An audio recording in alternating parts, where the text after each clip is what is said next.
স্বাগত আজকের বাংলাদেশে। আপনাদের সাথে আছে আমি খালেদ মহিউদ্দিন। জাতীয় রাজনীতি এখন ঘুরপাক খাচ্ছে অনেকটাই গাজীপুর সিটি কর্পোরেশন নির্বাচনকে ঘিরে। 4 সিটির পরাজয়ের পর স্থানীয় সরকারের নির্বাচন যেন সরকারি দলের জন্য অস্তিত্বের লড়াই। অন্যদিকে এই নির্বাচনে সরকারের বিরুদ্ধে প্রভাব খাটানোর অভিযোগ এর মধ্যেই অনেকবার করেছে প্রধান বিরোধী দল। তাই আজকের বাংলাদেশের শিরোনাম সব চোখ গাজীপুরে। আমাদের স্টুডিওতে আছেন বাংলাদেশের কমিউনিস্ট পার্টি সিপিবি সভাপতি জনাব মুজাহিদুল ইসলাম সেলিম, আছেন বিএনপির জাতীয় স্থায়ী কমিটির সদস্য জনাব ব্যারিস্টার রফিকুল ইসলাম মিয়া, এবং কিছুক্ষণের মধ্যেই আমাদের সঙ্গে যোগ দিবেন আওয়ামী লীগের সভাপতি মণ্ডলীর সদস্য জনাব নূহ উল আলম লেনিন। স্বাগত আপনাদের। জনাব মুজাহিদুল ইসলাম সেলিম, বর্তমান রাজনীতিতে গাজীপুর সিটি কর্পোরেশন নির্বাচনের গুরুত্বটা নিয়ে যদি আপনি একটু বলতেন। এটা একটা স্থানীয় সরকার নির্বাচন হলেও আমরা মনে করছি সব চোখ এখন আসলে গাজীপুরে। না, এটা কতগুলো পয়েন্ট এই ক্ষেত্রে বলা যায়। একটা হলো যে বর্তমান সংসদের মেয়াদ আগামী 6 মাসের ভেতরে শেষ হয়ে যাবে এবং প্রধানমন্ত্রী ইতিমধ্যেই পাবলিকলি পার্লামেন্টে দাঁড়িয়ে ঘোষণা করেছেন যে 24শে অক্টোবর বা 25শে অক্টোবর এই পার্লামেন্ট বিলুপ্ত হয়ে যাবে। তাহলে পরে ক্ষমতার প্রশ্নটা আমি চাই আর না চাই, এটা কিন্তু ইমিডিয়েট একটা এজেন্ডা হিসেবে জাতির সামনে উপস্থিত হচ্ছে। রাজনৈতিক দলগুলো সেইটাকে সামনে রেখেই তাদের কার্যকলাপ এবং রাজনৈতিক কৌশলগুলো আবার নতুন করে সানিয়ে নিচ্ছে। এবং এই যখন নাকি অল্প কয়েক মাস বাকি, সেইটার ব্যাকগ্রাউন্ডে ইতিমধ্যে 4টা সিটি কর্পোরেশন নির্বাচন হয়ে গেল এবং সেই নির্বাচনগুলোতে যদি এটা স্থানীয় নির্বাচন এবং আইনগতভাবে বললে এটা জাতীয় নির্বাচন এবং রাজনৈতিক দলীয় কোনো কর্মকাণ্ড এটার সঙ্গে জড়িত করা সেটা যুক্তিসঙ্গত নয়। সুতরাং এটা দলীয় পরিচয়ের বাইরে, দলীয় আইডেন্টিটির বাইরে এই নির্বাচন হওয়ার কথা। কিন্তু এই 4টা সিটি কর্পোরেশন নির্বাচনেই আমরা কিন্তু দেখলাম যে এইখানে মানে খুবই শক্তভাবে এবং প্রমিনেন্টভাবে আমাদের জাতীয় রাজনীতির এজেন্ডাগুলো মানুষের চিন্তার ভেতরে এবং বিবেচনার ভেতরে চলে এসেছে। এমনকি এই নির্বাচনের ফলাফলে যখন দেখা গেল যে 4টা নির্বাচনেই 18 দলীয় জোটের প্রার্থী জয়লাভ করেছে এবং আওয়ামী লীগ বা 14 দল বা মহাজোটের প্রার্থী পরাজিত হয়েছে এবং পরাজয়টা মার্জিনাল ভোটে না। এটা আমি হিসাব করে দেখলাম যে এটা গড় ডিফারেন্স হলো 2:3 এই প্রপোর্শনে। এইটা কিন্তু বিশাল একটা ব্যবধান এবং সেই ব্যবধানে পরাজয়ের কারণ কেউ কেউ এক্সপ্লেন করার চেষ্টা করলো যে এটা তো স্থানীয় নির্বাচন, এটার সঙ্গে জাতীয় নির্বাচন মিলানো ঠিক না। কিন্তু আওয়ামী লীগের নেতারাই কিন্তু বললেন যে ওইখানে পরাজয়টা হয়েছে স্থানীয় কারণে না, এটা ন্যাশনাল ফ্যাক্টরের কারণে পরাজয়টা হয়েছে। তাহলে আওয়ামী লীগের নেতাদের যুক্তিটা যদি একটু চিন্তা করেন তাহলে পরে জিনিসটা কি দাঁড়ায় যে যেহেতু পরাজয়টা জাতীয় ফ্যাক্টরের কারণে হয়েছে, তাহলে জাতীয় ফ্যাক্টরটার চরিত্রটা স্বরূপটা এরকমই যে জাতীয়ভাবে দেশবাসী চাচ্ছে যে আওয়ামী লীগ সরকারের আজকে পরাজয় হোক। তাহলে পরে এই যে একটা সিগন্যাল সমস্ত দেশের ভেতরে চলে আসলো, সেইটা আগামী জাতীয় নির্বাচনে রিফ্লেক্টেড হবে, এটাই হলো স্বাভাবিক। সুতরাং সেইখানে কিন্তু একটা ডেসপারেশন আওয়ামী লীগের দিক থেকে যে যদি এই যে স্লাইডিং ডাউন যেটাকে বলে, একটা অধোগতির যে ধারা, জনসমর্থনের ক্ষেত্রে একটা ধসের যে ধারা, সেইটা মানুষের কাছে দৃশ্যমান হয়ে যাওয়ার পর এখন যদি সেইখানে একটা ভিন্ন চিত্র না দেখাতে পারে তাহলে পরে এই ধস তারা আর ঠেকাতে পারবে না। এবং এটা যেহেতু জাতীয় নির্বাচন খুবই ইমিনেন্ট, এই সময়ের ভেতরেই তাকে এটা করতে হবে এবং সেই রকম একটা চ্যালেঞ্জিং অবস্থার ভেতরে কিন্তু গাজীপুর নির্বাচন এসেছে। এবং আপনি আরেক দিক থেকে বিবেচনা করলে বিএনপির জন্য এটা একটা ডেসপারেট ব্যাপার, কারণ তারা যে গেইনটা করেছে এই গেইনটাকে তারা রক্ষা করতে হলে পরে তাকে এখানে জিতে আসার জন্য চেষ্টা করতে হবে। কিন্তু মানুষের মুখ যদি চিন্তা করেন তাহলে পরে আমার বিবেচনায়, যেটুকু আমি মানুষের সঙ্গে কন্ট্যাক্ট, মানুষ আওয়ামী লীগ থেকে মুখ ঘুরিয়েছে ঠিকই, কিন্তু বিএনপির প্রতি যে কোনো পজিটিভ সমর্থন দিচ্ছে এটা কিন্তু নয়। সেটা না পেরে মানে নিরুপায় হয়ে যে আওয়ামী লীগকে সরাতে হলে তাহলে পরে আমাদের বিএনপিকে ভোট দেওয়া ছাড়া উপায় নেই। এখানে যদি আরেকটা বিকল্প কোনো শক্তি সেখানে দাঁড়ায় তাহলে পরে চিত্রটা ভিন্ন রকম হয়ে যেতে পারে। আমরা জানি না এই বিকল্প শক্তি। জনাব নুহু আলম লেনিন আমাদের সঙ্গে যোগ দিয়েছেন, আপনাকে স্বাগত। আপনি নিশ্চয়ই একটু মনে রাখবেন যে সেলিম ভাই এটা বলেছেন যে মানুষ আওয়ামী লীগ থেকে মুখ ঘুরিয়ে নিয়েছে, সেটা আপনার কাছ থেকে আমরা একটু শুনবো যে এই ব্যাপারে আপনার মতামত। আমি একটু জনাব ব্যারিস্টার রফিকুল ইসলাম নিয়ে আপনার কাছে আসি, যে গাজীপুর সিটি নির্বাচন নিয়ে জনাব মজিদুল ইসলাম সেলিম একটু বিশ্লেষণাত্মক বক্তব্য রাখলেন। আমি একটু অন্য প্রসঙ্গে আপনার দৃষ্টি আকর্ষণ করতে চাই যে হেফাজতে ইসলামী আপনাদেরকে সমর্থন, মানে বিএনপি যে সমর্থিত প্রার্থী তাকে সমর্থন দিয়েছে। 4 সিটি নির্বাচনে আপনাদের প্রার্থীর বিপুল বিজয়ে হেফাজতের বড় অবদান অনেকেই দেখছে। আপনারা যদি জিতে পরবর্তীতে সরকার গঠন করেন তাহলে কি হেফাজতের দাবিগুলি বা প্রত্যাশাগুলি পূরণ করবেন কিনা? হেফাজতের দাবির ব্যাপারে আপনারা জানেন যে বাংলাদেশ জাতীয় দল 28 দিলে কি বলেছে, এর তো দিজ আর অন রেকর্ডস। মূলত হেফাজতের সঙ্গে আলোচনা বা কথাবার্তা যে নিয়ে হয়েছে সেটা হলো যে ইসলামের নবী হযরত মুহাম্মদ সাল্লাল্লাহু আলাইহি সাল্লামের চরিত্র হননের ব্যাপার এবং ধর্মীয় ব্যাপার, কোরআন ইত্যাদি ব্যাপারে যে সমালোচনা হয়েছিল একটা বিশেষ মহল থেকে, সেই ব্যাপারে তারা উদ্যোগী হয়েছেন বলে প্রথম। তারপর ওনারা ওনাদের 12 দফা 13 দফা ইত্যাদি দিয়েছেন এবং সেই 13 দফা সম্পর্কে কোনো সুনির্দিষ্ট কোনো বক্তব্য 18 দলীয় জোট বা বাংলাদেশ জাতীয়তাবাদী দল থেকে কেউ করে নাই এবং ওনারাও আশা বলে নাই যে আপনারা আমাদের 13 দফা। ওনারা এটা বলেছেন যে এখন যারা সরকারে আছেন বা আগামীতে যারা সরকারে থাকবেন, এবং এই 13 দফা নিয়ে বরং আমরা যেটা দেখেছি যে মাননীয় মন্ত্রীগণ, বেশ কয়েকজন মন্ত্রী হেফাজত ইসলামের প্রধানের সঙ্গে দেখা করার জন্য সেই চট্টগ্রামে গিয়েছেন, ওনার হেড অফিসে গিয়েছেন, আলাপ করেছেন, নেগোসিয়েশন করেছেন, কথা বলেছেন এবং মাননীয় প্রধানমন্ত্রী জাতীয় টেলিভিশনে এটা সি অ্যাড্রেস দ্য হোল নেশন, সেখানে উনি মোরললেস সমস্ত দফাগুলিকে বিশ্লেষণ করেছেন। বিশ্লেষণ করে আওয়ামী লীগের রাজনীতিতে তার কোনো সাংঘর্ষিক এমন কিছু সেটা আছে বলে তিনি বলেন। তিনি বরং বলেছেন যে আমাদের সঙ্গে কোনো সংঘর্ষ নেই। সুতরাং সেই ক্ষেত্রে আপনি যেভাবে উত্থাপন করেছেন যে হেফাজতের দাবিগুলি আপনারা মানে কি করবেন, এইটা তো ঠিক এই পর্যায়ে এই নিয়ে কোনো নেগোসিয়েশন বা কথাবার্তা হেফাজত ইসলামের সঙ্গে হয়নি।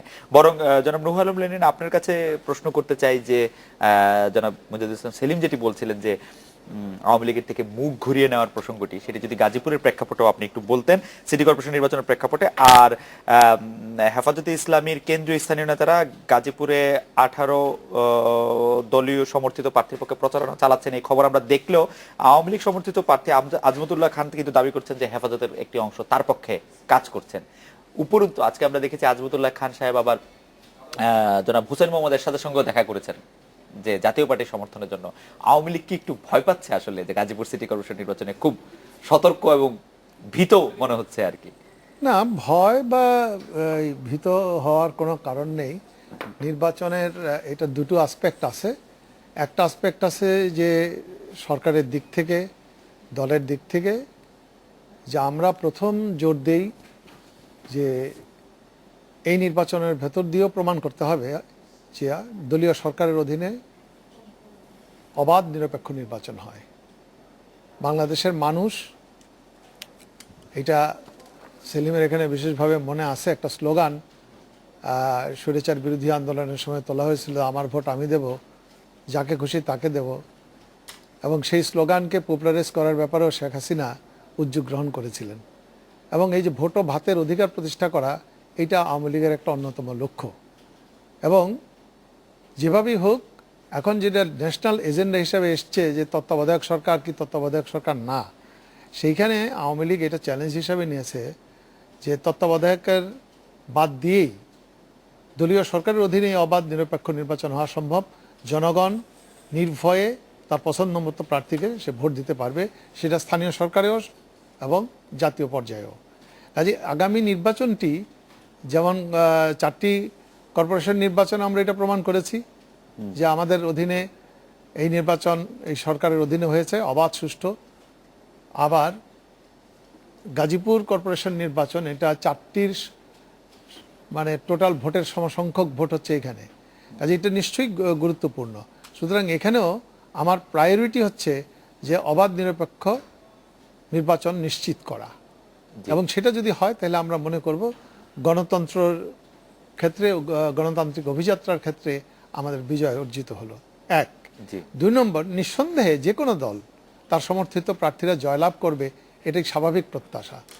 আমরা চেষ্টা করেছি ওইখানেও ওই সকল 4টি কর্পোরেশনে জয়লাভ করার, আমরা জয়লাভ করতে পারিনি। এবং এই জয়লাভ করতে কেন পারিনি, তার দুর্বলতা কোথায় ছিল, সেগুলো যেমন আমরা খতিয়ে দেখার চেষ্টা করেছি এবং সেগুলো কাটিয়ে উঠে আমরা এখানে এই নির্বাচনেও চেষ্টা করব যে এখানে যাতে আমরা জয়লাভ করতে পারি। কিন্তু যেন তেন প্রকারণে জয়লাভ করা আমাদের লক্ষ্য না। এটা ঠিক যে এখানে মুজাহিদ ইসলাম সেলিম যেটা বলেছেন যে জনগণ মুখ ফিরিয়ে নিয়েছে, আমি এতে এখনই একমত হতে পারছি না। কারণ এই বিতর্ক আপনি এই মুহূর্তেই যাবেন, নিশ্চয়ই রফিক ভাই বলবেন যে ন্যাশনাল ইলেকশন এবং স্থানীয় সরকার নির্বাচন এক না, সুতরাং উনি আমাদের মানে অধীনে নির্বাচনকে নেগেট করার জন্য উনি আবার তত্ত্বাবধায়কের ক্ষেত্রে ন্যাশনাল পলিটিক্সের কথা বলবেন। এবং সেটা বলার জন্য আমি বলছি যে ন্যাশনাল ইলেকশন যদি হয় তাহলে সেখানে মানুষ ন্যাচারালি তার বিবেচনা হবে ভিন্ন, সেটা স্থানীয় বিবেচনার থেকেই এটা চূড়ান্ত হবে না। একাডেমিক ইন্ডাস্ট্রি একটা জিনিস কি জানতে পারি যে আপনার কাছে কি মনে হয় যে যে জনপ্রিয়তা আওয়ামী লীগের 2008 সালের ডিসেম্বরে ছিল, সেই জনপ্রিয়তা কি একটু কমেছে মানে সরকারে থাকার কারণে? একটু না, বেশ কমেছে। এটা অস্বীকার করার কিছু নাই। সরকারে থাকলে জনপ্রিয়তা একটা জোয়ার, জি হ্যাঁ, ওই জোয়ারের ফলে একটা বিরাট ব্যাপক ব্যবধানের মধ্যে দিয়ে আমরা জয়লাভ করেছি। গত 4.5 বছরে আমরা যেমন আমাদের সাফল্যগুলোকেও, বিশদ সাফল্য, সেই সাফল্যগুলোকে আমরা হয়তো প্রপারলি জনগণের মধ্যে তুলে ধরতে পারিনি। আবার আমাদের বিরুদ্ধে যে অপপ্রচারগুলো করা হচ্ছে, সেই অপপ্রচারেরও কিন্তু আমরা সঠিকভাবে জবাব দিতে পারিনি। এখানে জনগণ কিছুটা বিভ্রান্ত আছে। আর এই দেশে এইটাই একটা লক্ষণীয় ব্যাপার যে মানুষ সাধারণভাবে না, মানে লেনিন ভাই আপনি বলতে চাচ্ছেন যে এখানে প্রচারণার সাফল্য ব্যর্থতার উপরে আসলে জনগণ বিচার করছে, আপনাদের ব্যর্থতা বা আপনাদের আপনারা এরকম দেখছেন না এই সরকারের কিছু? আমি তা বলবো না। কেন আপনি বলছেন যে প্রচারের সাফল্যটা বেশি ভালো করে তুলে ধরা হয় নাই বা অপপ্রচারটা বেশি পেয়েছে বলে? এটা তো বটেই, এটা বটে। অন্যান্য কারণও নিশ্চয়ই আছে, আমরা এই কথা অস্বীকার করি না যে আমাদের কোনো ভুল ত্রুটির ঊর্ধ্বে আমরা সব ফেরেস্তা হয়ে গেছি। হ্যাঁ, আমাদের অনেক ভুল ত্রুটি থাকতে পারে এবং সেই ভুল ত্রুটিগুলো, এটা দেখেন এই বাংলাদেশের একটা, মানে আমি খুব কলকালে বলি যে এক বালতি দুধ নষ্ট হয়ে যায় এক গরুর এক ফোঁটা চনা থেকে। আমাদের অনেক সাফল্যই নষ্ট হয়ে যায় আমাদের কোনো লোকের পলিটিক্যাল অ্যাক্টিভিটিস, কোনো সেকশনের পলিটিক্যাল ল্যাঙ্গুয়েজ, তার বডি ল্যাঙ্গুয়েজ, তার পলিটিক্যাল বিহেভিয়ারের জন্য। সেগুলো আমরা নিশ্চয়ই আপনাকে আমি একদম একটা ছোট্ট প্রশ্ন আবার একটু করতে চাই। লেনিন ভাই, আপনি কি মনে করেন যে আপনি যে ভোটের অধিকারের কথা বলছিলেন এইটি বর্তমান সরকারের অধীনে সুনিশ্চিত? মানে অবশ্যই আপনি এতে কনফিডেন্ট? খুবই কনফিডেন্ট। আপনি কি মনে করেন যে অন্য দলগুলির ক্ষেত্রেও আপনি এই কনফিডেন্স পান? যদি আগামীতে বিএনপি ক্ষমতায় আসে তাহলে কি আপনি কনফিডেন্স ওনাদের উপরে পাবেন? সেই পরীক্ষা তাদের দিতে হবে, দিতে হবে। কিন্তু আমরা জনগণকে একটা অনিশ্চয়তার মধ্যে থেকে গেলাম না, কারণ আমরা তো আওয়ামী লীগকে চিরকাল পাবো না সুষ্ঠু নির্বাচন করার জন্য। অনেকগুলো পরীক্ষা নিরীক্ষা করেছি এই যে 91 সাল থেকে। আমরা প্রতিটি নির্বাচনের আগে একটি বছর আমরা হানাহানি, সংঘাত, কি পদ্ধতি হবে এইভাবে নষ্ট করছে। আমাদের জীবনের মূল্যবান সময় যায়, আমাদের প্রাণহানি হয়, আমাদের ডেভেলপমেন্ট ক্ষতিগ্রস্ত হয়, আমাদের গণতান্ত্রিক অভিযাত্রা সেটা ক্ষতিগ্রস্ত হয়। আমরা নিজেরাই দাবি তুলেছি, এটা সত্য। কিন্তু আমাদের মানে বিচারপতি লতিফুর রহমানের অভিজ্ঞতা, ইয়াজউদ্দিন ফখরুদ্দিনের অভিজ্ঞতা আমাদের হয়েছে। কাজেই তত্ত্বাবধায়ক সরকারের অধীনে যে নির্বাচন অবাধ সুষ্ঠু হয় না, সেখানে যে বিরাজনীতিকরণ হয়, রাজনৈতিক দলের নেতৃবৃন্দের চরিত্র হনন হয়, তাদেরকে গ্রেপ্তার বরণ করতে হয়, তার কোনো সময়সীমা নির্ধারণ থাকে না, শেষ পর্যন্ত এই ঘটনাগুলো ঘটে, তার কোনো গ্যারেন্টি নাই। লেটাস আমরা তাহলে আরেকবার পরীক্ষা দেই যে না, দেশে বিদেশে পৃথিবীতে পরীক্ষিত যেই সংসদীয় গণতন্ত্র, সেইখানে আমরা একটা টেস্ট দেই। আমার কাছে মনে হয় যে যেহেতু একটা টেস্টেড, মানে অন্য দলগুলি যেহেতু এখনো কোনো টেস্ট দেয় নাই, এটা ধরে রাখার জন্যই হয়তো এবার মানুষ তত্ত্বাবধায়ক সরকারের পক্ষে ভোট দিবে বা তত্ত্বাবধায়ক সরকার বিধানের পক্ষে ভোট দিবে যদি এটা আমরা ধরে নেই। কারণ আওয়ামী লীগ তো চিরকাল ক্ষমতায় থাকবে না সুষ্ঠু নির্বাচন করার জন্য। সুষ্ঠু নির্বাচনের ফলে যদি বিএনপি ক্ষমতায় আসে, বিএনপি তো ব্যারিস্টার রফিকুল ইসলাম মিয়া সুষ্ঠু নির্বাচন হতে দিবেন না, কারণ ওনারা তত্ত্বাবধায়ক সরকারও দিবেন না, নিজেরা অসুষ্ঠু নির্বাচন করবেন। আমরাই গ্যারান্টি করতে পাবো আমরা একটা সুষ্ঠু নির্বাচন পাবো। আমরা নির্বাচন সুষ্ঠু করব, জিতি বা হারি না সেটা আপনারা করবেন। আমরা একটা বিরতি, আমি একটু সেলিম ভাইয়ের কাছে আমার মানে প্রশ্নের উত্তর চাইবো যে আওয়ামী লীগ তো বলছে যে তাদের হাতে ভোটের অধিকার মানুষের নিশ্চিত, কিন্তু তারা তো চিরকাল ক্ষমতা থাকছে না, তাহলে সেই কারণেই তো আরো বেশি তত্ত্বাবধায়ক সরকার প্রতিষ্ঠিত করা সম্ভব দরকার বলে আমি মনে করি। কারণ আওয়ামী লীগকে তো আমরা চিরকাল ক্ষমতায় পাবো না। আমরা এটা বিরতি নিচ্ছি, বিরতির পর ফিরে এসে এই বিষয়ে অতিথিদের সঙ্গে আরো কথা হবে।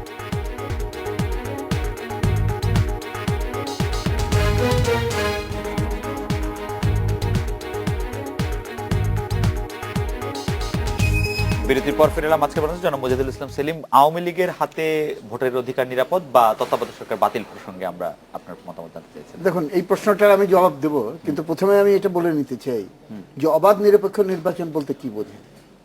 এটা যেটা বলা হয় লেভেল প্লেইং ফিল্ড, এবং লেভেল প্লেইং ফিল্ডটা কি পরিপ্রেক্ষিতে, যে সব পক্ষই পেশি শক্তি সমানভাবে ব্যবহার করবে, সব পক্ষই অর্থ শক্তি সমানভাবে ব্যবহার করবে। আমাদের অবাধ নিরপেক্ষ নির্বাচনের ক্ষেত্রে প্রধান প্রতিবন্ধকতা কোনটা? আমার অভিমত হলো প্রধান প্রতিবন্ধকতা হলো টাকার খেলা, পেশি শক্তি, প্রশাসনিক কারসাজি, ধর্মীয় সুরসুরি দিয়ে সাম্প্রদায়িক প্রচারণার মাধ্যমে মানুষের বিচার বুদ্ধিটাকে ইহলৌকিক জায়গা থেকে অন্য জায়গায় নিয়ে যাওয়া। এইগুলো হলো প্রধান সমস্যা। এইগুলো কিন্তু অ্যাড্রেসড হয়নি। যে 4টা সিটি কর্পোরেশন নির্বাচন হয়েছে সেই সময়েও আপনি পত্রপত্রিকায় দেখবেন এবং মানুষকে জিজ্ঞেস করে দেখবেন যে গ্রস ভায়োলেশন অফ নির্বাচন আচরণ বিধি, এবং গাজীপুরের নির্বাচনকে সামনে রেখেও দুই পক্ষ থেকেই কিন্তু যথেষ্ট পরিমাণে অভিযোগ করা হচ্ছে, এবং মিডিয়া ইন্ডিপেন্ডেন্টলিও তারা কিন্তু এটা দেখিয়ে দিচ্ছে যে কিভাবে এগুলো লঙ্ঘন করা হচ্ছে, বস্তিতে টাকা ছড়ানো হচ্ছে, এবং ইত্যাদি থেকে শুরু করে অন্যান্য আচরণ বিধিগুলো কিভাবে লঙ্ঘিত হচ্ছে। তাহলে পরে অবাধ নিরপেক্ষ নির্বাচনের জন্য যে আসল যে জায়গাটা, সেই জায়গাটার থেকে কিন্তু মানুষের দৃষ্টিটা সরিয়ে নেওয়া হয়েছে আরেকটা ইস্যুতে, যেটা ইম্পর্টেন্ট বটে কিন্তু সেটাই একমাত্র এবং প্রধান বিষয় নয়। সেটা হলো কোন সরকারের অধীনে নির্বাচন হবে। একটা ইস্যুতে কনসেন্ট্রেটেড হয়েছে, কিন্তু আসল মেজর ইস্যুতে থেকে কিন্তু দৃষ্টিটা সরিয়ে নেওয়া হয়েছে। সেকেন্ড পয়েন্ট হলো এই যে কোন কাঠামোর অধীনে নির্বাচনটা হবে, এই ব্যাপারে তত্ত্বাবধায়ক সরকারের চিন্তাটা আসলো কেন? আসলো হলো যে সামরিক শাসন জেনারেল জিয়ার আমলে, এরশাদের আমলে এই নির্বাচনী ব্যবস্থাটাকে এমনভাবে কলুষিত করে ফেলা হয়েছিল যে মানুষ নির্বাচন ব্যবস্থার উপরে আস্থা হারিয়ে ফেলেছিল, এবং সেই কারণে মানুষের মনোজগতে যাতে নির্বাচন ব্যবস্থায় আস্থা ফিরে আসে, সেই কারণেই কিন্তু তত্ত্বাবধায়ক সরকারের দাবিটা উত্থাপিত হয়েছিল। এখন আমাকে দেখতে হবে যে মানুষের মনোজগতে সেই পরিবর্তনটা আমরা আনতে পেরেছি কিনা। আমার বিবেচনায় মানুষের মনোজগতে সেই পরিবর্তন এখনো আনতে পারিনি। সেই কারণে এখনো পর্যন্ত তত্ত্বাবধায়ক সরকারের ব্যাপারটা রেলেভেন্ট হয়ে আছে, এবং আমার বিবেচনায় এটা আমাদের দলের বিবেচনায় সম্ভবত সুপ্রিম কোর্ট যে ভার্ডিক্টটা তার শর্ট ভার্সনে দিয়েছিল সেইটাকে যদি অনুসরণ করা হতো, যে আগামী 2টা টার্ম তত্ত্বাবধায়ক সরকারের অধীনে নির্বাচন করে, যদিও সেটা কনস্টিটিউশনাল ফান্ডামেন্টাল প্রিন্সিপালসের সঙ্গে সামঞ্জস্যপূর্ণ নয়, কিন্তু যখন একটা কোর্ট অর্ডার দেয়, যুক্তি বলা হয় যে আমরা কোর্টের অর্ডারের বিরুদ্ধে যাব কেন, এবং যাওয়ার কোনো অধিকার নেই। কিন্তু কোর্ট কিন্তু তার নিজের মতো করে অগ্রিম ইন্ডেমনিটি দিয়ে দিয়েছে যে তুমি যদি পার্লামেন্টে তত্ত্বাবধায়ক সরকার 2 টার্মের জন্য করো, it will not be a violation of the court order. এটা লং অর্ডারও আছে, লং অর্ডারও আছে, লং ভার্সনও আছে। সুতরাং it will not be a violation of the court order যদি পার্লামেন্ট এইভাবে আইনটা পাস করত। সুতরাং এই কন্ট্রোভার্সিটা এখানে নিয়ে আসা হয়েছে, এবং নিয়ে আসার ফলে যে জিনিসটা, প্রশ্নটা আপনি কংক্রিটলি করলেন, আমাদেরকে জিনিসটা একটা সিস্টেমের ভেতরে আনতে হবে, এবং এই সিস্টেমের ভেতরে আনলেস আমরা যদি সেই একদলীয় শাসন এবং চিরদিন একটা দলই ক্ষমতায় থাকবে, একটা ভালো দল, এই রকম যদি চিন্তার ভেতরে না থাকি, তাহলে পরে একটা খারাপ দল তো ক্ষমতায় আসতে পারে, এবং আসার পরে তারা এই বিধানটাই অপব্যবহার করবে না, এইটা তো আমরা নিশ্চিত করে বলতে পারি না।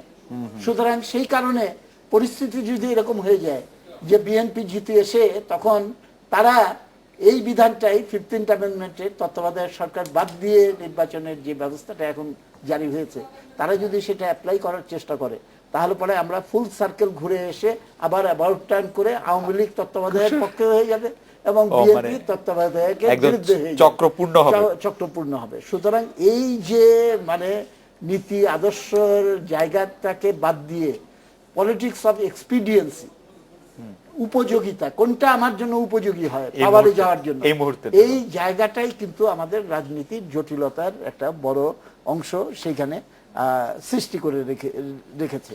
আর খালি আমি বলতে চাই, এখানে রফিক ভাই আছেন, উনি হয়তো আপত্তি করবেন কিনা আমি জানি না, তত্ত্বাবধায়কের ইস্যুটা যে এসেছে এইটার পেছনে আমার ধারণা যে কেবলমাত্র তত্ত্বাবধায়কের ব্যাপারটা না, এইটার সঙ্গে অনেকগুলো ইস্যু জড়িত। এইটার আনা হলো এমন একটা জায়গায় একটা পলিটিক্যাল ডেডলকের দিকে নিয়ে যাওয়ার জন্য, এবং যদি একতরফা ইলেকশন হয় আগামীতে, তাহলে পরে কিন্তু এই যে 4 সিটি কর্পোরেশন নির্বাচনের ডেঞ্জার আওয়ামী লীগকে ফেস করতে হবে না, এবং গাজীপুর নিয়ে যে টেনশন এইটা কিন্তু তাকে ফেস করতে হবে না যদি ওইখানে বিএনপির কোনো ক্যান্ডিডেট না থাকে। তাহলে পরে একটা খুব এফিশিয়েন্ট যে নাকি মানে প্র্যাগমেটিক পলিটিক্স করে, নীতিহীন পলিটিক্স করে, সে তো এমন ব্যবস্থাই করবে যাতে বিএনপি নির্বাচনে না আসে। সুতরাং এই ধরনের ব্যাপার। আর অন্যদিকে আরেকটা পয়েন্ট আমি বিএনপির দিক থেকে বলতে চাই, সেটা হলো সম্ভবত তত্ত্বাবধায়ক সরকারের ইস্যুর চেয়ে return of Tarique Zia to Bangladesh এইটা মোর ইম্পর্টেন্ট টু বিএনপি, এবং সেই কারণে এই ইস্যুটাকে তারা প্রাধান্য দিচ্ছে। কেননা তত্ত্বাবধায়ক সরকার আসলেই there will be a change of scenario in political regime which will allow Tarek Zia may allow Tarek Zia to come back with a victorious mood, এবং সেইটাই সম্ভবত তাদের মানে সমস্ত কৌশলের একটা প্রধান। আমার ধারণা যে ব্যারিস্টার রফিকুল ইসলাম অনেক বিষয় নোট নিয়েছেন, আমি আর দুটি বিষয়ের সাথে যুক্ত করতে চাই যে আপনি যেগুলি নিয়ে বলবেন। একটি হচ্ছে যে গাজীপুরে আপনাদের প্রার্থী স্থানীয় জাতীয় পার্টি সমর্থন পেয়েছে, সরকারের অংশীদারদের সমর্থন কেন্দ্র থেকে কিভাবে দেখছে, জাতীয় পার্টির সাথে আপনাদের এখন সম্পর্ক কি, এটা হচ্ছে একটা প্রশ্ন। আরেকটা প্রশ্ন যুক্ত করতে চাই, আমাদের একজন দর্শক এই বিষয়টি জানতে চেয়েছেন যে যদি কোনোভাবে আপনাদের ছাড়া আওয়ামী লীগ নির্বাচন করে ফেলে এবং আওয়ামী লীগ নির্বাচনে যায়, আপনারা যদি না যান তাইলে আপনারা কি করবেন, এই দুটি সহ আপনি যদি একটু বলেন তত্ত্বাবধায়ক সরকার প্রসঙ্গে। মুজাহিদ ইসলাম সেলিম সাহেব এবং লেনিন সাহেব দুজনই বিস্তর মানে সবিশেষ একবারে ইন ডিটেইল আলোচনা করেছেন। তুলনামূলকভাবে ওনাদের আমি একটু কম কথা বলেছি। এবার যেটা মানে যথার্থই বলেছেন, লেনিন সাহেব বলেছেন যে হ্যাঁ ওনাদের হাতে মানে আওয়ামী লীগের হাতে সুষ্ঠু নির্বাচন সম্ভব, এবং তারা বিশ্বাস করেন যে তারা only political party in this country যারা দলীয় সরকার দল ক্ষমতায় থেকেই সুষ্ঠু অবাধ নির্বাচন, এবং দৃষ্টান্ত স্বরূপ 4টা সিটি কর্পোরেশনের নির্বাচনের কথা বলেছেন। সেক্ষেত্রে প্রথমত কথা হলো যে তাহলে এই সুষ্ঠু নির্বাচনের জন্য এই দলকে সবসময় ক্ষমতায় রাখতে হবে, যেটা মানে যে কোনো কনক্লুশন পৌঁছার জন্য যে আর অপর যে দলগুলি রয়েছে যারা ক্ষমতায় ছিল বা যেতে পারে তাদের হাতে যেহেতু সুষ্ঠু নির্বাচন সম্ভব নয়, সুতরাং সেক্ষেত্রে ওরা যদি ক্ষমতায় আসে এবং ক্ষমতায় আসার পরে নির্বাচনে যায়, তখন আওয়ামী লীগের পক্ষে ওই অবস্থায় ওই সরকারের অধীন তো নির্বাচন করা সম্ভব হবে না, কারণ অন্য কারো হাতে ডেমোক্রেসিটা সেফ না, ভোটের অধিকারটা সেফ না, একমাত্র আওয়ামী লীগের হাতে এইসব। কিন্তু গণতন্ত্রের ভাষা তো তা হতে পারে না। গণতন্ত্রে মানুষের অধিকার রয়েছে এবং পরিবর্তন হচ্ছে, পরিবর্তনটার নামই তো গণতন্ত্র। এক দল সবসময় থাকলে সেই দেশটা আর গণতান্ত্রিক দেশ হিসেবে চিহ্নিত হয় না। সেটা কমিউনিস্ট কান্ট্রিতে হতে পারে, সেরকম সোশ্যালিস্ট কান্ট্রিতে হতে পারে, বা ওই রাজা বাদশারা যেরকমভাবে চালাচ্ছে দেশ কিংডম, সেটা হতে পারে। কিন্তু ডেমোক্রেসিতে আপনাকে বিরোধী দল ভালো হোক মন্দ হোক, বিরোধী দলকে আপনাকে টলারেট করতে হবে, বিরোধী দলকে অ্যাকসেপ্ট করতে হবে, এবং বিরোধী দল ছাড়া ভিন্ন মত ছাড়া গণতন্ত্র টিকে না। সুতরাং সেই ব্যবস্থাটাকে মেনে নিয়েই গণতন্ত্রের কথা বলতে হবে। সুতরাং লেনিন সাহেব যেটা বলেছেন যে সেফ, আমাদের দেশের সকল রাজনৈতিক দলের কাছে গণতন্ত্রটা সেফ কিনা, ভোটের অধিকার সেফ কিনা, আমরা যদি সেই পর্যায়ে যেতে পারি যে না সকলেই মনে করছি যে আমরা দলীয় সরকারের অধীনে নির্বাচন করলে যেই দলে ক্ষমতা থাকুক না কেন গণতন্ত্র সেফ। আপনাদের কাছে ভোটের অধিকার সেফ কিনা জনাব রফিকুল ইসলাম, আপনারা ক্ষমতা থাকলে ভোটের অধিকার সেফ কিনা, জনগণের ভোটের অধিকার? সেটা তো নিশ্চয়ই আমরা বলবো যে আমরা এই কথা না বলে তো আমরা রাজনীতি করবো কেন? আমরা মানে আপনি এমন একটা প্রশ্ন করছেন যে না সেফ না, তাহলে আমাদের যাবো কি করে? না আপনি বলছিলেন যে যদি আপনাদের হাতে না, আমি লেনিন সাহেবের বক্তব্যটা আমি বলেছি, আমার বক্তব্য তো নিশ্চয়ই আমরা মনে করি যে যতক্ষণ পর্যন্ত আমার ব্যক্তিগত অ্যানালাইসিস হলো পরস্পরের প্রতি আস্থা বিশ্বাস যতক্ষণ পর্যন্ত না অর্জন হবে এই দেশের রাজনীতিতে, অন্তত ততক্ষণ পর্যন্ত, যেটা আদালতও বলেছিল যে আরো 2টি টার্ম নির্দলীয় তত্ত্বাবধায়ক সরকারের অধীনে, এবং সেই জন্য নতুন বিল পাস করার কথা ওনারা বলেছিলেন পার্লামেন্টের কিন্তু মাধ্যমে। 2006 সালে আমরা যে সুতরাং সমস্যাটার সম্মুখীন হয়েছিলাম, এটার দিকে যদি আপনি একটু দৃষ্টি আকর্ষণ করি, 2006 সালে কিন্তু সকল কিছু আইনে থাকা সত্ত্বেও, ত্রয়োদশ সংশোধনী থাকা সত্ত্বেও 2006 সালে কিন্তু আমরা রাষ্ট্রপতি ইয়াজউদ্দিন আহমেদকেই দায়িত্ব নিতে হয়েছিল প্রধান উপদেষ্টা। ওইটাও যদি একটু বিবেচনায় রাখতেন, যে নিশ্চয়ই মানে তত্ত্বাবধায়ক সরকার আইনটা থাকা যা সত্ত্বেও। ঘটছে তা তো বিবেচনা রাখতেই হবে। জি। কেউ আমরা কিন্তু এটা হয়তো তত্ত্বাবধায়ক বলতেই সরকার পারে। পাই নাই। কিন্তু তারপরে যারা আসলেন ক্ষমতায়, তারা এসে ওই সংবিধান আর তত্ত্বাবধায়ক কোনো কিছু না মেলে বছর 2 বছর 2.5 বছর ক্ষমতা থাকলেন এবং যা যা করার দরকার তাই করলেন।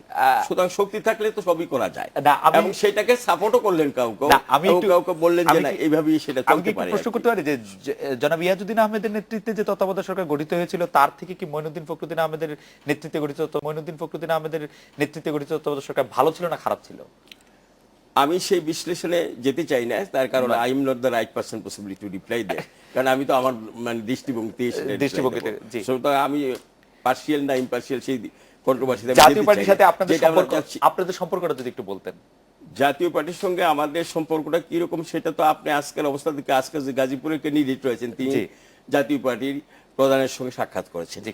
তার আগে মাননীয় প্রধানমন্ত্রীর সঙ্গে জাতীয় পার্টির প্রধান আলাপ আলোচনা করেছেন। জি। জাতীয় পার্টি মহাজোট সরকারের একজন মন্ত্রী এখন রয়েছে এবং তারা মহাজোট থেকে পদত্যাগ করেন নাই, মন্ত্রিসভা রয়েছে, মন্ত্রিসভার সদস্যরা কালেকটিভ রেসপন্সিবিলিটি, কাজে ওনার কাজকর্ম কথা করতেই মহাজোটের কাজকর্মের সঙ্গে কালেকটিভ রেসপন্সিবিলিটি পার্লামেন্টারি গভর্নমেন্ট সেটা বহন করে।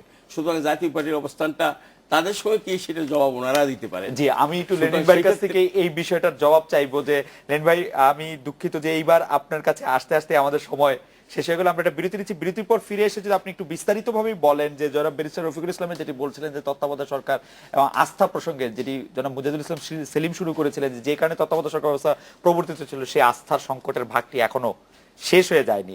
আরেকটি বিষয় সেলিম ভাই বলেছিলেন যে হয়তো কোনো একটা বড় পরিকল্পনা অংশ হিসাবে বড় বিএনপিকে দলের নির্বাচনের বাইরে রাখতেই হয়তো এই আয়োজন করা হচ্ছে কিনা সেটি উনি সন্দেহ পোষণ করছেন। আর রইল বাকি জাতীয় পার্টি সম্পর্কেও যদি একটু বলেন, জাতীয় পার্টির সাথে এখন আওয়ামী লীগের সম্পর্কটা আসলে কি পর্যায়ে রয়েছে? একটা মন্তব্য করব পরে আর কি। জি, বিরতির পরে। বিরতি পরে আচ্ছা, ঠিক আছে, আমরা বিরতি নিচ্ছি, বিরতির পর ফিরে এসে সেলিমের মন্তব্য শুনে আমরা লেনিন ভাইয়ের কথা শুনবো।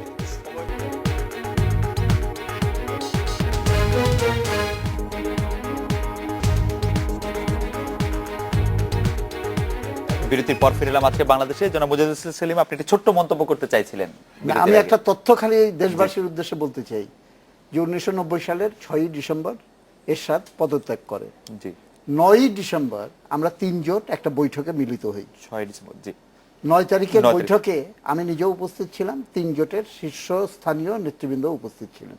সেখানে একটা আমরা আচরণ বিধি রচনা করে পাবলিকলি এইটা পত্রিকায় আমরা দিই, এবং সেই আচরণ বিধিতে আমাদের একটা অঙ্গীকারের ভিতরে, অনেকগুলো অঙ্গীকারের ভিতরে একটা অঙ্গীকার ছিল, সেই ভাষাগুলো আমার এখনো একেবারে মুখস্থ মনে আছে, যে আমরা 3 জোটের কোনো জোট বা এই জোটভুক্ত কোনো দল এরশাদ কিংবা তার মন্ত্রিসভার কোনো সদস্য বা জাতীয় পার্টির কোনো সদস্যকে আমাদের দলে বা জোটে আমরা স্থান দিব না।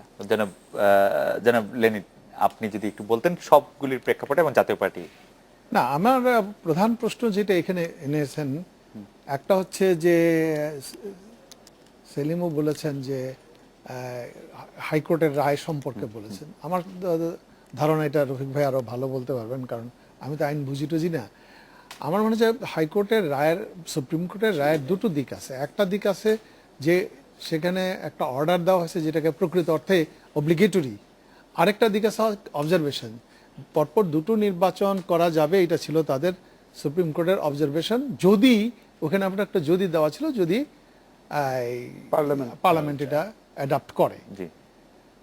তো ফাইনালি এটা পার্লামেন্ট অ্যাডাপ্ট করেনি, পার্লামেন্ট সাংঘর্ষিক মনে করে তারা 72-এর সংবিধানের অরিজিনাল ধারায় ফিরে গেছে, 1 নম্বর। 2 নম্বর কথা হচ্ছে যে এটা সম্পর্কে কিন্তু একজন ওয়ান অফ দ্য জাজেস of the appellate division Wahab Miah সাহেব বলেছেন, this judgment, the detailed judgment is not in conformity with the summary judgment যেটা তিনি প্রথম দিয়েছিলেন আর কি, সেখানে তিনি এটা বলেছেন আর কি, যে এটা কনফর্মিটি নাই, হতে পারেন নাই তিনি, এটা এখন ওপেনলি অন রেকর্ড হিয়েছে। হ্যাঁ ঠিক আছে, তো এটা একমত হতে না পারার জন্য না, আমাদের এই জন্য আরো- এরকম কিন্তু খুব কম জাজমেন্টে চিফ জাস্টিসের জাজমেন্ট সম্পর্কে বা মেজরিটি জাজমেন্ট সম্পর্কে মাইনরিটি জাজমেন্ট বলে নাই কখনো যে এটা কনফর্মিটি না। This is one of the judgment, মানে হিস্টোরিক্যালি আমরা দেখি যে ডিফারেন্ট পার্সপেক্টিভ বলা হচ্ছে। Thank you. হ্যাঁ, ঠিক আছে। দ্বিতীয় কথা হচ্ছে যে এখন এই যে তত্ত্বাবধায়ক সরকারটাকে আমরা কিভাবে দেখব। দেখেন এখানে আমার মতটা হচ্ছে আমার মনে হয় এখানে আমাদের কোনো দ্বিমত থাকবে না। আমরা সকল দল জনগণের কাছে ভোট চাইতে যাই যে আমরা 5 বছর এই কর্মসূচিতে আমরা রাষ্ট্র চালাবো। আমরা রাষ্ট্র চালাবার জন্য জনগণের কাছ থেকে ভার্ডিক্ট নিই। আর রাষ্ট্র চালানোর একটা রাষ্ট্র যদি গণতান্ত্রিক পদ্ধতিতে চালাতে হয় তাহলে জনগণের ভোটাধিকার সেটা সেলিমের ভাষায় লেভেল প্লেয়িং যাই করতে হয়, দুর্বৃত্তায়নের অর্থ, পেশি শক্তি দমন সব ঠিক আছে, কিন্তু আমি যদি আমার অধীনে একটা ভোটকেই, মানুষের ভোটাধিকারকেই রক্ষা করতে না পারি, আমি বলি এটা একটা মোস্ট আনসিভিলাইজড ব্যবস্থা এই তত্ত্বাবধায়ক ব্যবস্থা। আমরা করেছি আমাদের ব্যবস্থা, আমাদের দেশে আমরা করেছি। ইয়েস, আমি আমার দলকেও বলি যে হ্যাঁ তারা এই দাবিটা তুলেছিল, বাট এইটা একটা আনসিভিলাইজড। কারণ আমি এই যে আস্থার সংকট বলেন, তার মানে হলো যে আমার কাছে দেশ দিয়ে দিবে মানুষ, কিন্তু আমার কাছে ভোটাধিকার দেবে না। এই যে অবিশ্বাসের জায়গাটা, এখান থেকে তো বেরোতে হবে। এটা কোনো দিনই গণতন্ত্রের মৌলিক চেতনার সাথে, এবং যেটা আমাদের রায়েও বলা হয়েছে যে আমাদের সংবিধানের মৌলিক চেতনার সাথে সঙ্গতিপূর্ণ না। কাজে আমাদের এক সময় না এক সময় এটা থেকে বেরোতে হবে।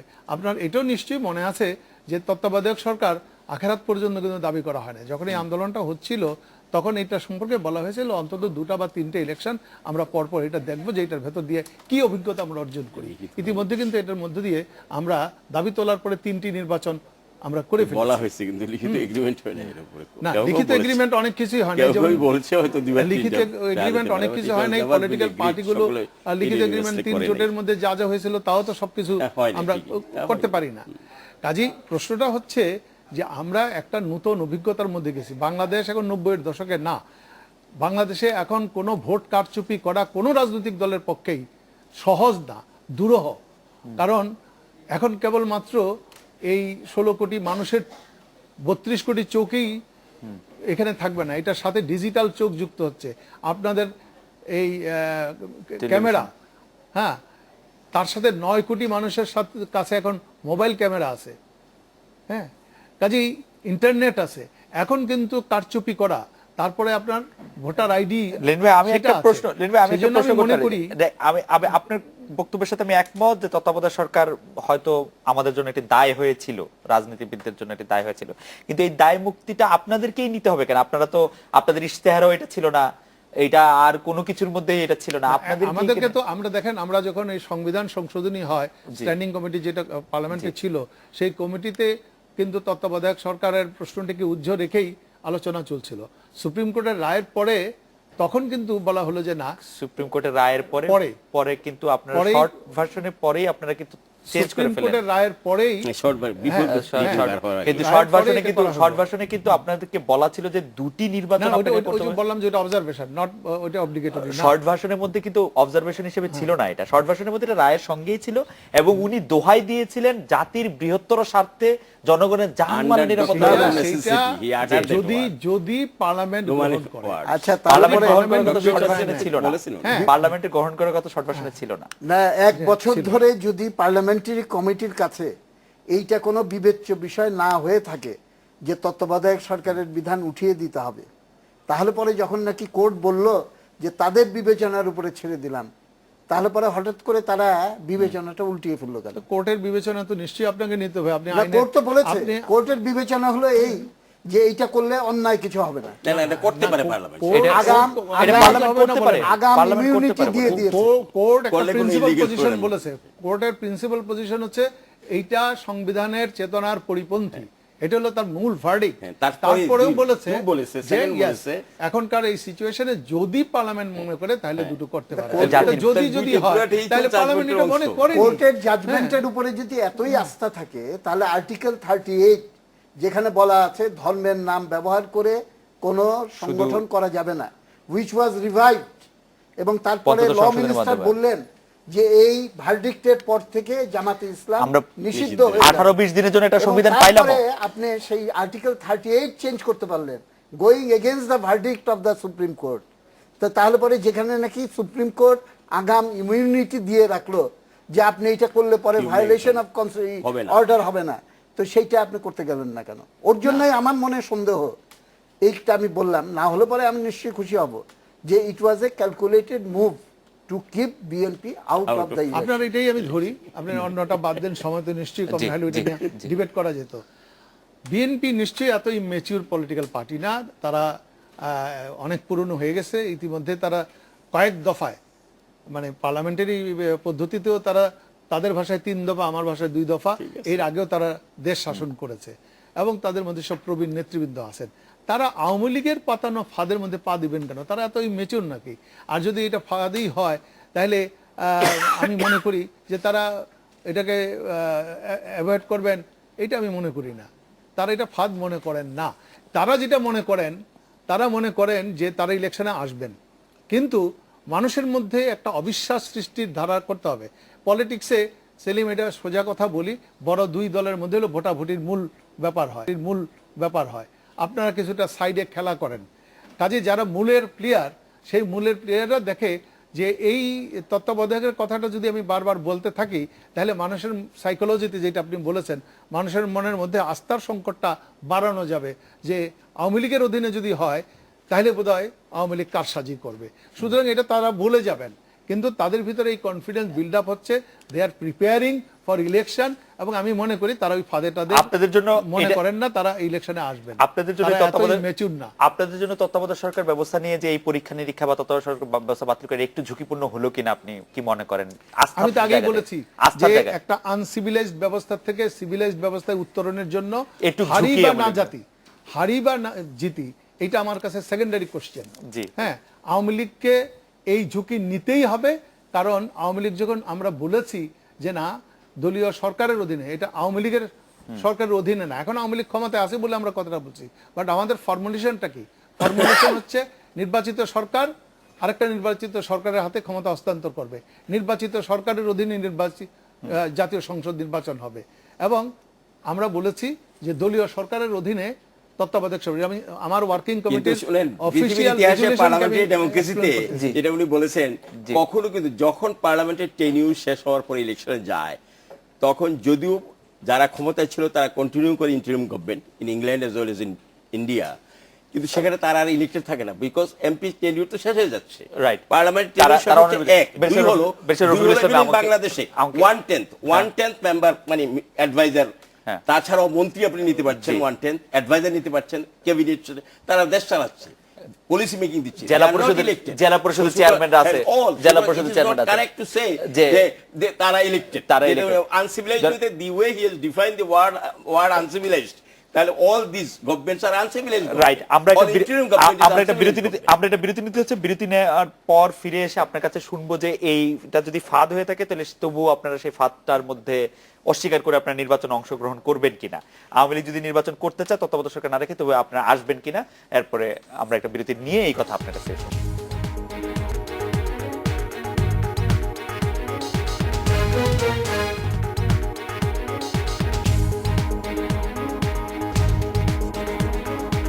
বিরতির পর ফিরে এলাম আজকের বাংলাদেশে। জনাব বেশির রফিকুল ইসলাম মিয়া, আপনি যদি একটু সংক্ষেপে বলেন যে জনাব নূহ আলম লেনিন যেটি শুরু করেছিলেন যে নির্বাচনে আপনারা অংশগ্রহণ করবেন কি করবেন না, আপনারা এত ইমেচিউর হবেন কিনা এই সময় এসে? ইমেচিউর আর মেচিউর নির্বাচনে অংশগ্রহণ করার মধ্যে দিয়ে হয়তো তিনি তার নিজের দৃষ্টিভঙ্গিতে বলেছেন যে নির্বাচনে অংশগ্রহণ না করলেই মেচিউর পলিটিক্যাল পার্টি হিসাবে বিএনপি হবে, এবং করলেই বরং মেচিউর হবে, না করলে মেচিউর হবে। সেই কারণে তিনি বলেছেন যে তারা অত না, আমি একটু ইন্টারাপ্ট করি। আমার প্রশ্ন হলো যে নির্বাচনের ব্যাপারে রফিক ভাই আপনার সুবিধার জন্য বলি, সেলিমের কথা হচ্ছে যে এটা একটা ফাঁদ, কাজে আপনারা এত মেচুর না যে ফাঁদে পা দেবেন, এই যে আমি বলেছি ফাঁদ মনে করি। Let me accept that proposition. এখন যেটা হয়েছে যে আমরা বলেছি যে জাতীয় নির্বাচন ন্যাশনাল ইলেকশন, নট মানে লোকাল গভর্নমেন্ট, জাতীয় নির্বাচন নন পার্টি কেয়ারটেকার গভর্নমেন্টের অধীনে ছাড়া বর্তমান পরিস্থিতিতে দলীয় সরকারের অধীনে সুষ্ঠু হওয়ার কোনো সম্ভাবনা আছে বলে আমরা মনে করি না। বিশেষ করে মাননীয় প্রধানমন্ত্রী পার্লামেন্টে যে সমস্ত কথাবার্তা বলছেন যে নির্দলীয় তত্ত্বাবধায়ক সরকার দাবি যারা যদি করেন আপনারা, তাহলে চিরকাল দেশে নির্বাচন হবে না, কিয়ামত পর্যন্ত নির্বাচন হবে না।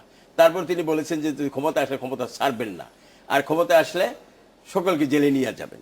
আমরা মনে করি যে এই সমস্ত বক্তব্য দিয়ে যে থ্রেটটা করা হচ্ছে যে যেভাবে তোমাদেরকে আনতে হবে, তো জাতীয় নির্বাচনে এই মনোভাব যেখানে প্রধানমন্ত্রী রয়েছে, যার অধীনে তিনি এবং তার দল থেকে বারবার বলেছে she will remain as the prime minister of interim government, এই কথার পরে এবং যে সমস্ত কথাবার্তা আলোচনা হচ্ছে, দি অ্যাগ্রেসিভ মুড এবং the way she is treating her opposition political parties, যে ল্যাঙ্গুয়েজ ব্যবহার করছে তাতে, আর বিশেষ করে আরেকটা জিনিস আপনাদের মনে রাখতে হবে, আপনি তো ইউ আর সিভিল সার্ভেন্ট, সমস্ত ইম্পর্টেন্ট প্লেসে you had been you are সেখানে এই ডিসি এসপি থেকে আরম্ভ করে মোস্ট ইম্পর্টেন্ট প্লেসে যেগুলি নির্বাচনকে এফেক্ট করার সমূহ সম্ভাবনা যেখানে রয়েছে আর কি, সেই ক্ষেত্রগুলিতে দলীয় লোক ছাড়া কাউকে সবাইকে ওএসডি করে দেওয়া হয়েছে, হাজার হাজার সরকারি মানে প্রশাসনে দলীয়করণ অলরেডি করা হয়েছে। সুতরাং এই সরকার অধীনে এই যে সাজানো বাগানটাতে কেউ যাতে টাচ না করতে পারে, এবং এই বাগানটায় টাচ না করে যদি ইলেকশন হয় আন্ডার দিস গভর্নমেন্ট, মানে বিশেষ করে বর্তমান প্রধানমন্ত্রীর অধীনে, এই সব বাগানটাতে কেউ ডিস্টার্ব করতে দেবে না, সেই নির্বাচনটা ফেয়ার হবে কিনা আমি ব্যক্তিগতভাবে মনে করি, আমার দলও মনে করছে যে সেখানে ফেয়ার নির্বাচন হবে না। আর local government election does not change the government, right, সেজন্য সেটাকে আলাদা। সেলিম ভাই, আপনি যদি 20 সেকেন্ড বলেন, কারণ আমি মনে করি যে সমস্ত আলোচনার ভিতরে একটা সিনারিও সম্পর্কে আমাদের বিবেচনা রাখা উচিত, সেটা হলো discontinuity of the Democratic process, এবং সেই ধরনের যদি কোনো ইন্টারভেনশন হয় তার চেয়ে বড় ট্র্যাজেডি আর কিছু হবে না। সুতরাং ইন দ্যাট কনটেক্সট আমি বলবো যে bad election is better than no election, এই কথাটাও আমাদের মনে রাখা উচিত। লেনিন ভাই, আপনার কাছে শেষ কথা শুনবো, আমাদের হাতে 15 সেকেন্ডের মতো সময় আছে। আমার এক কথা যে আমাদের কাছে এখনো দরজা খোলা আছে, আসেন আমরা সকলে আলাপ আলোচনার মধ্য দিয়ে এই সংবিধানের আওতার মধ্যেই আমরা একটা গ্রহণযোগ্য পার্টিসিপেটরি একটা নির্বাচনের চেষ্টা করি, এবং আমি মনে করি যে সেটা সম্ভব এই সংবিধানের, এবং আমরা আশা করবো সেই নির্বাচনটি যেন সেলিম ভাইয়ের আশঙ্কা মতে ব্যাড ইলেকশন না হয়, সেটা ব্যাড ইলেকশন হবে না, সেটা ফাদের ইলেকশন যেন না হয়। আপনাদের তিনজনকে অনেক ধন্যবাদ। এই ছিল আজকের বাংলাদেশে, দেখা হবে আগামীকাল এই সময়। শুভরাত্রি।